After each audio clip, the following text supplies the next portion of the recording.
friends, welcome to my channel. இன்னைக்கு பால் பாயசம் எப்படி பண்றதுன்னு பார்க்கலாம் வாங்க. பாயசத்துக்கு தேவையான பொருட்கள்: ஊற வச்ச பாதாம், சாரா விதை, தர்பூசணி விதை, பிஸ்தா, முந்திரி, ஒரு 10 ஏலக்காய், condensed milk, ஒரு பவுல் சர்க்கரை, சிறிதளவு நெய், ஒரு பவுல் சேமியா, அப்புறம் 2 லிட்டர் பால் எடுத்துக்கலாம். பாயசம் செய்யலாம் வாங்க. இப்போ ஒரு ஸ்பூன் நெய் ஊற்றிக்கிட்டு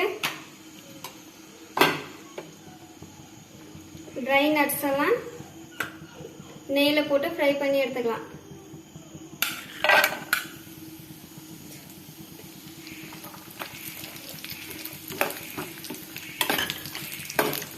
பொன்னிறமாக வந்ததுக்கப்புறம் ஒரு பவுலில் எடுத்து வச்சுக்கலாம்.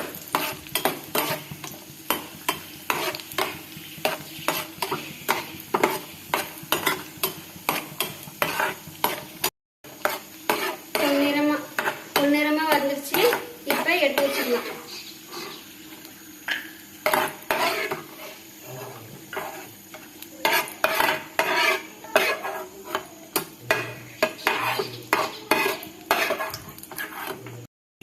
இப்போ பாதாம் போட்டுக்கலாம்.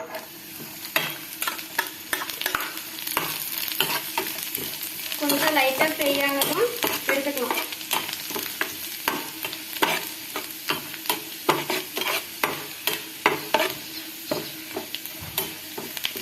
இப்போ கொஞ்சம் லைட்டா வறண்டு வந்துருச்சு. இப்போ பாதாமும் ஒரு பவுல்ல எடுத்துக்கலாம்.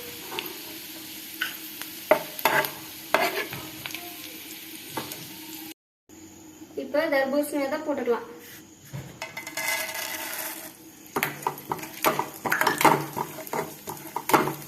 லைட்டா ஃப்ரை ஆனதும் ஒரு பவுல்ல எடுத்து வச்சுக்கோங்க.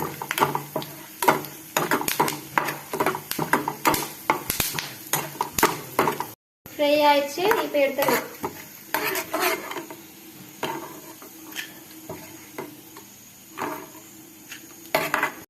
இப்போ சாதா விதையை வறுத்து எடுத்துக்கலாம்.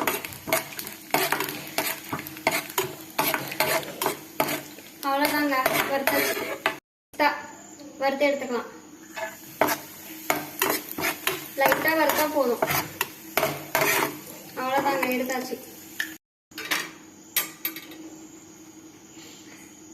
இப்போ கொஞ்சம் நெய் ஊற்றி எடுத்து வச்சிருக்க சேமியாவை அதில் போட்டு வறுத்துக்கலாம்.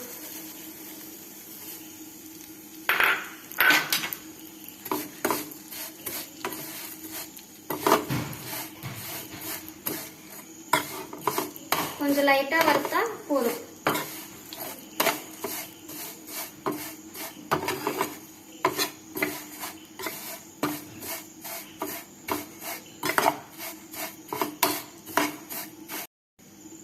இப்ப ஃப்ரை ஆயிடுச்சு. அதை எடுத்து தனியா வச்சுக்கலாம்.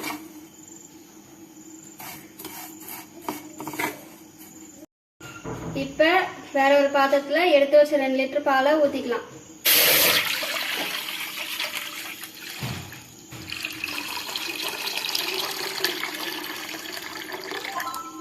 பால் நல்லா காஞ்சி பொங்கி வரணுங்க. இப்போ பால் காயறதுக்குள்ள எடுத்து வச்சிருக்க 10 ஏலக்காவை போட்டுக்கலாம். போட்டுட்டு கொஞ்சம் சர்க்கரை சேர்த்துக்கலாம். சர்க்கரை சேர்த்து பவுடர் பண்ணும்போது ஏலக்காய் நல்லா பவுடர் ஆகும்.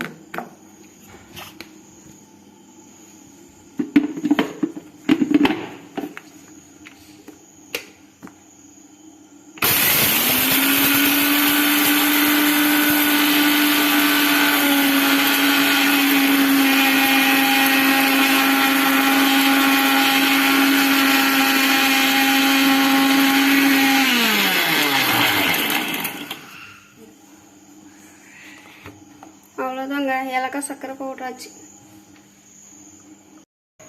பால் இப்போ நல்லா கொதிச்சு வருது.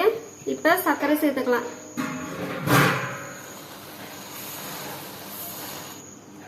சர்க்கரை சேர்த்து நல்லா கிண்டிட்டு இருக்குங்க.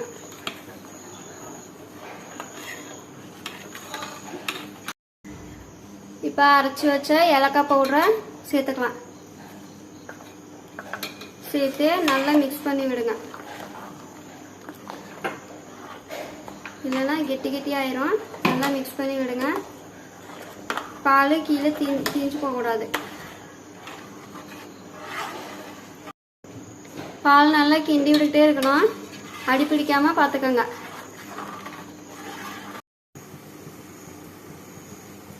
இப்போ வீட்டிலே செஞ்சு வச்சா கண்டென்ஸ் மில்க் சேர்த்துக்கலாம்.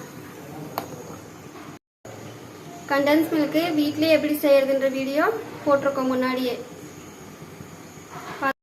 இப்போ வறுத்து வச்ச சேமியாவை சேர்த்துக்கலாம். சேர்த்து நல்லா கிண்டி விடுங்க.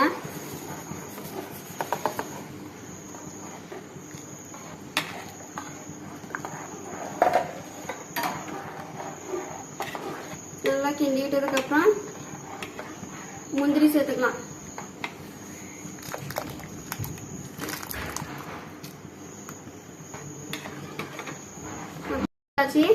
இப்ப பாதாம் சேர்த்துக்கலாம்.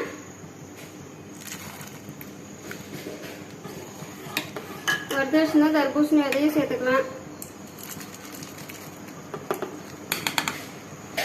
பிஸ்தாவும் சேர்த்துக்கலாம். அப்புறம் சாரா விதை கூட சேர்த்துக்கலாம். எல்லாம் சேர்த்து நல்லா மிக்ஸ் பண்ணி விடுங்க. நல்லா கொதிச்சதும் ஸ்டவ் ஆஃப் பண்ணிக்கலாம்.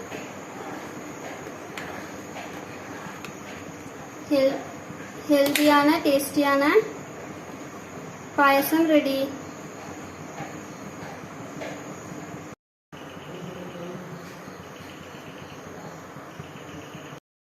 இந்த பாயசம் ஃபங்க்ஷனுக்கு, பார்ட்டிக்கு, பண்டிகைக்கு எல்லாத்துக்கும் செஞ்சுக்கோங்க. விரும்பி எல்லாரும் சாப்பிடுவாங்க.